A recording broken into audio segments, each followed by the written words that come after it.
खबर पलामू जिले के मेदिनीनगर अंतर्गत सुआ ग्राम पंचायत के सांसद भवन से है, जहां अखिल भारतीय आदिवासी महासभा केंद्रीय समिति के तत्वावधान में कार्यकर्ताओं का 2 दिवसीय प्रशिक्षण शिविर कार्यक्रम को सफलतापूर्वक संपन्न किया गया।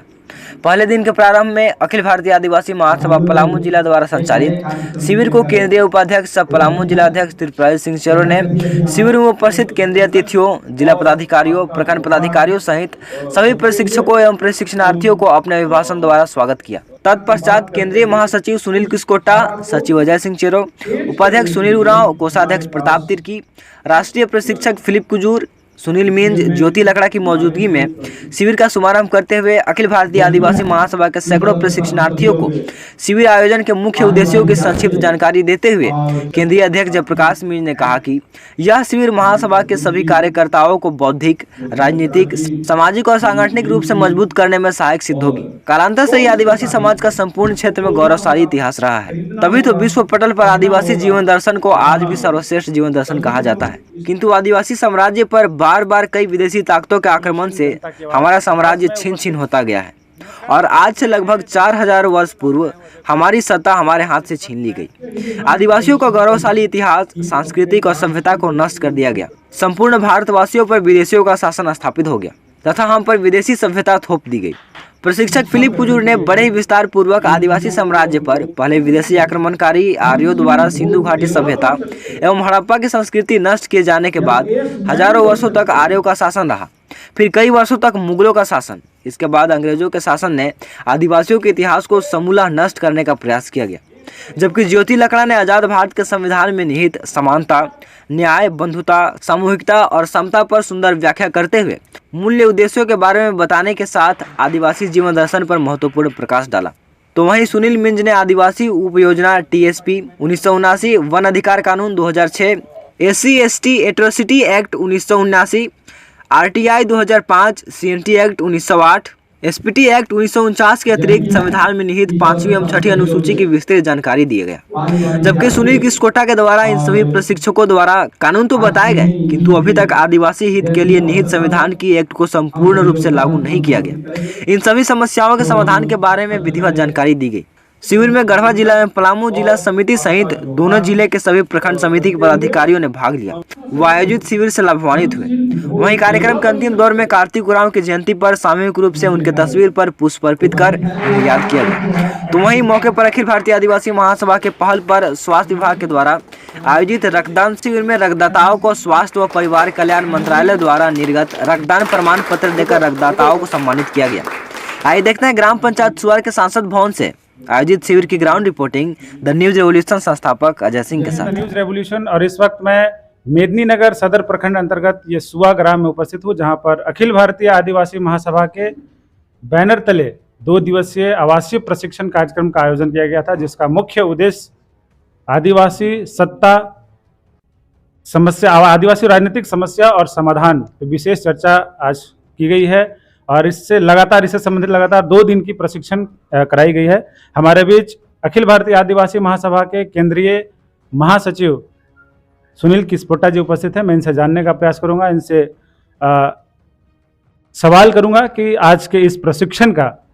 आपके कार्यकर्ताओं में, अखिल भारतीय आदिवासी महासभा के कार्यकर्ताओं में क्या संदेश लेकर आप इन तक पहुंचे थे। सबसे पहले तो आपको और आपके चैनल को बहुत बहुत धन्यवाद कि इस तरह का अवसर आपने मुहैया कराया है, और साथ ही जो दर्शक दीर्घा हैं उन्हें भी हम धन्यवाद देते हैं, शुक्रगुजार हैं। आज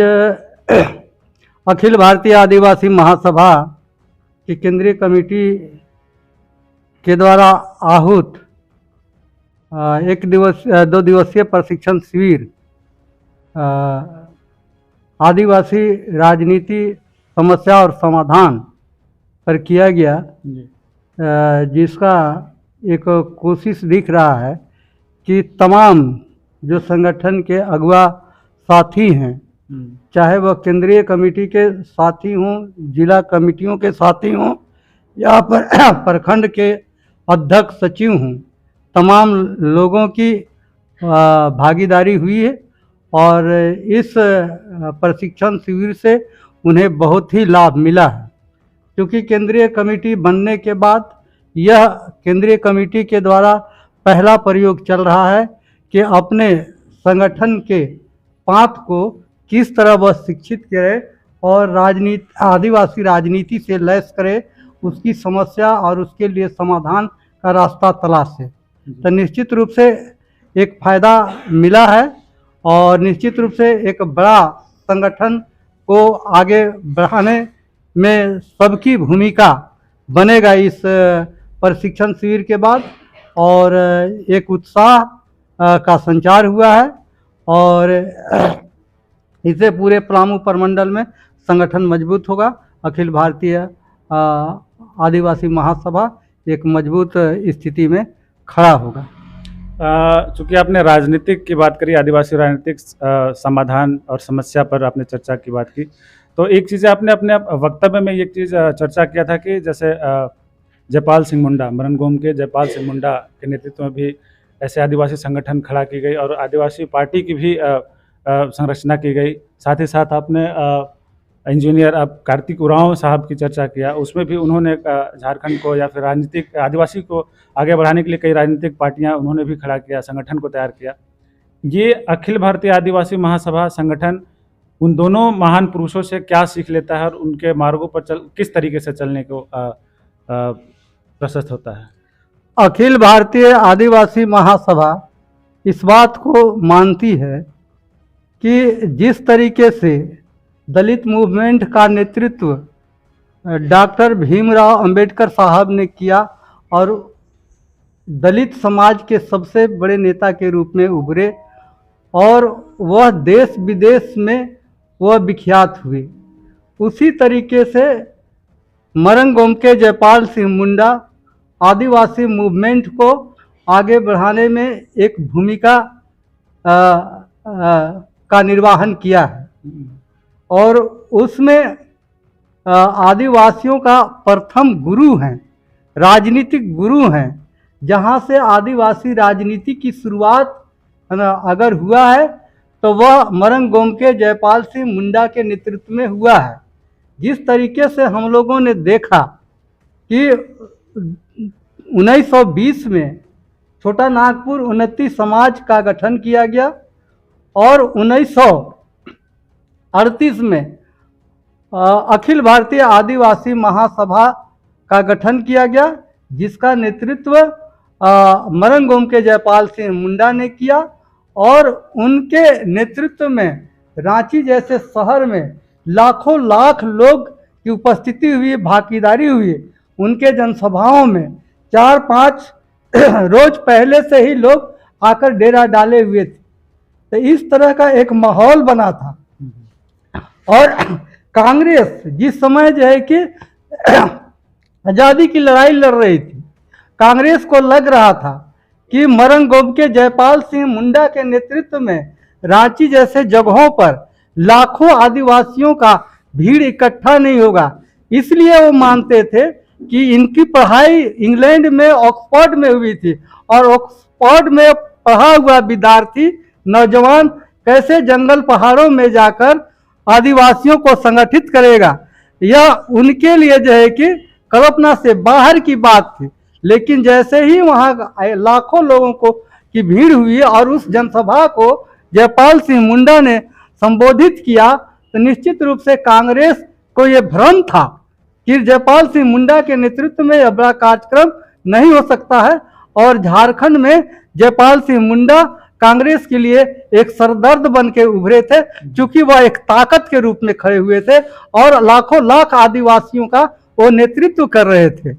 इसलिए इनके लिए सरदर्द बना हुआ था। और जब संविधान सभा की जब बात हुई, संविधान सभा में भी वो संविधान निर्माता नियंताओं के साथ इन्होंने बहस मुहासे किया है, चाहे वह पंडित जवाहरलाल नेहरू हो, चाहे वह राजेंद्र बाबू हो, चाहे पटेल जी हो, चाहे वह भीमराव अंबेडकर साहब हो, उनके समकक्ष ये नेता खड़े हो गए थे। मरनगोम के जयपाल सिंह मुंडा और आदिवासी हक हकूक के लिए, उनके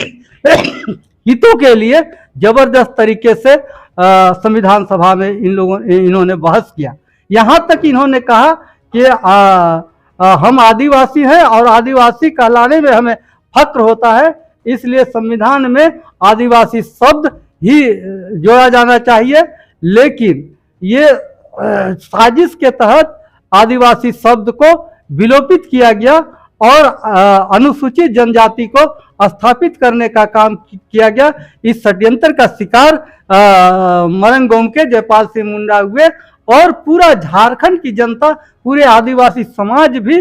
इस साजिश का शिकार बना और इसके कारण आज आदिवासियों का पहचान का संकट आज भी जिंदा है और अपने पहचान का संकट से उबरने के लिए आज भी झारखंड का आदिवासी, देश का आदिवासी लड़ रहा है। और इसके साथ ही है ना, वह पंडित जवाहरलाल नेहरू है ना, जो तत्कालीन प्रधानमंत्री बने थे, उस समय ये मरंगोम के जयपाल सिंह मुंडा से निश्चित तौर पर भयभीत होते थे, इसलिए कि 1950 में इन्होंने अखिल भारतीय आदिवासी महासभा को एक राजनीतिक पार्टी के रूप में तब्दील किया और झारखंड पार्टी बना और 1952 में मुर्गा छाप चुनाव चिन्ह पर उन्होंने चुनाव लड़ा और झारखंड में 32 सीट विधानसभा का जीता और 4 लोकसभा का सीट जीता। 1957 में जब दूसरा जो है कि चुनाव हुआ, उस चुनाव में इन्होंने 34 सीट जीता और 5 लोकसभा का सीट जीता। तो निश्चित तौर पर जो है कि तत्कालीन प्रधानमंत्री है ना, पंडित जवाहरलाल नेहरू इनसे भयभीत हुआ करते थे और झारखंड से कांग्रेस का बिल्कुल सफाया हो गया था, इसलिए उनके लिए सरदर्द था और इनके कद को छोटा करने के लिए हर संभव प्रयास किया गया है।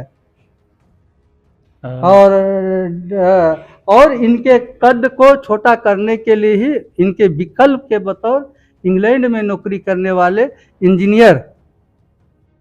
कार्तिक उरांव साहब को यहाँ बुलाया गया पंडित जवाहरलाल नेहरू के जरिए और कांग्रेस की राजनीति के साथ उनको राजनीति करने का अवसर दिया गया और ये इनके मरंगोम के जयपाल सिंह मुंडा के कद को छोटा करने की कोशिश किया गया। लेकिन कार्तिक उरांव साहब को भी ये बात समझ में आया। देश का जब भ्रमण किया, उन्होंने देखा कि देश का आदिवासियों का माली हालत बहुत ही खराब है और उन्होंने एक अभियान चलाया कि देश स्तर पर अखिल भारतीय आदिवासी महासभा, अखिल भारतीय आदिवासी विकास परिषद जैसे एक संगठन की ज़रूरत है और इन्होंने एक संगठन खड़ा किया अखिल भारतीय स्तर पर। और उस समय के तत्कालीन प्रधानमंत्री इनसे भी जो है कि कार्तिक उरांव साहब से भी भयभीत हुआ करती थी और लाखों लाख लोगों की जनसभा ये करते थे और इनके साथ यह प्रयोग जो देश का सबसे बड़ा आदिवासी राज्य है मध्य प्रदेश, वहाँ पर चल रहा था और वहाँ डॉक्टर भंवर सिंह पोते इनके साथ खड़े थे और अखिल भारतीय आदिवासी विकास परिषद के कारण तत्कालीन प्रधानमंत्री इंदिरा गांधी को भयभीत होना पड़ा था और ये भी कांग्रेस पार्टी के को भाजन का शिकार हुए। बाद के दिनों में भंवर सिंह पोते भी कांग्रेस पार्टी का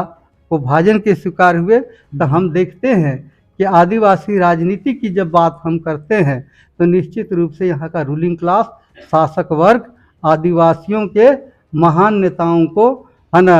कद को कैसे छोटा करता है, उनके बीच से नेता खड़ा होने देना नहीं चाहता है। ये परंपरा से चला है, आज भी इस दंश को आदिवासी समाज झेल रहा है और ऐसी स्थिति में इस देश के अंदर बहुत सारे जो है कि आदिवासियों का संगठन है ऑल इंडिया स्तर के बाद भी, लेकिन वो आगे नहीं बढ़ पा रहा है इन रूलिंग क्लास के कारण, चूँकि है ना इनके सामने भी संकट है। ऐसी स्थिति में अखिल भारतीय आदिवासी महासभा जो बिल्कुल ही साइंटिफिक तरीके से, वैज्ञानिक तरीके से संगठन खड़ा किया गया है और यह संगठन पूरे हिंदुस्तान का, पूरे देश का नेतृत्व करने के पोजीशन में जाएगा। इसीलिए हम ये कार्यशाला चला रहे हैं, प्रशिक्षण शिविर चला रहे हैं और अपने कार्यकर्ता को, अपने संगठन के पूरे पांत को हम आदिवासी राजनीति से लैस करना चाहते हैं, उनको विचारधारात्मक रूप से लैस करना चाहते हैं और जो हम आदिवासी समाज महान सभ्यता और संस्कृति के जो जनक हैं, हमारे पास जो श्रेष्ठ दर्शन है, श्रेष्ठ विचारधारा है, श्रेष्ठ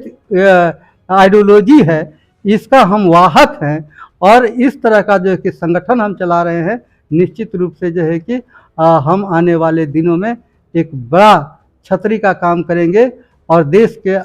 आदिवासियों का हम नेतृत्व करेंगे। यह भरोसा है, यह उम्मीद है, यह विश्वास है। इन्हीं बातों के साथ मैं अपनी बात को समाप्त करता हूँ। जानकारी देने के लिए बहुत बहुत धन्यवाद। और एक अंतिम सवाल मेरा और होगा, क्योंकि आपने कहा कि आपने बताया भी इस कार्यशाला के दौरान कि बहुत से ऐसे राजनीतिक पार्टियां बनी, आदिवासी की बहुत से ऐसे संगठन बने, और जैसा आपका प्रशिक्षक जो है कहीं ना कहीं जो आप बोल रहे थे कि पूरे इंडिया में भ्रमण करते हैं, और उन्होंने ये कहा कि ऐसी अखिल भारतीय आदिवासी महासभा जैसा संगठन हमने नहीं देखा, और ये संगठन न टूटे, इसके लिए अपने कार्यकर्ताओं को आप क्या संदेश देना चाहेंगे? मैं पहले ही बोला है अपनी बात में कि यह निश्चित तौर पर जो है कि वैज्ञानिक तरीके से संगठन खड़ा किया गया है और साइंटिफिक तरीके से है, इसलिए हमारा संगठन न टूटे इसके लिए हम केंद्रीय कमेटी ने ये फैसला और योजना बनाया, प्लानिंग किया कि अपने जो कार्यकर्ता हैं, अगुआ साथी हैं, उनको आदिवासी राजनीति से कैसे लैस किया जाए और कैसे जो है कि वैचारिक रूप से मजबूत किया जाए, विचारधारात्मक स्तर पर कैसे मजबूत किया जाए, है ना, ताकि जो है कि हमारा एक एक कार्यकर्ता, है ना, हमारे संगठन का काम में लगे और हमारा संगठन कभी किसी भी सूरत में कमज़ोर ना हो। क्योंकि हम लोगों ने देखा कि 14-15 अप्रैल का जो कार्यक्रम हुआ, यह ऐतिहासिक कार्यक्रम हुआ। आज़ादी के बाद आदिवासियों का कार्यक्रम पलामू प्रमंडल की सरजमीन पर कभी नहीं हुआ था, और इस तरह के कार्यक्रमों के कारण विभिन्न राजनीतिक दलों के अंदर खलबली पैदा हो गया, उनके अंदर पेटगड़ी शुरू हो गया। वो बौखलाहट में बहुत आनन फानन कदम उठाए, जिसका नतीजा है कि मनातू जैसे जगह जहाँ पर हमारा एक मजबूत संगठन है, वैज्ञानिक संगठन है, वहाँ के कार्यकर्ता की हत्या की गई, सरेआम हत्या की गई, और उसका प्रतिवाद भी अखिल भारतीय आदिवासी महासभा ने किया, और उस प्रतिवाद में वो जीता और उन हत्यारों को गिरफ्तार करवाया। और इस कारण हम यह बात माने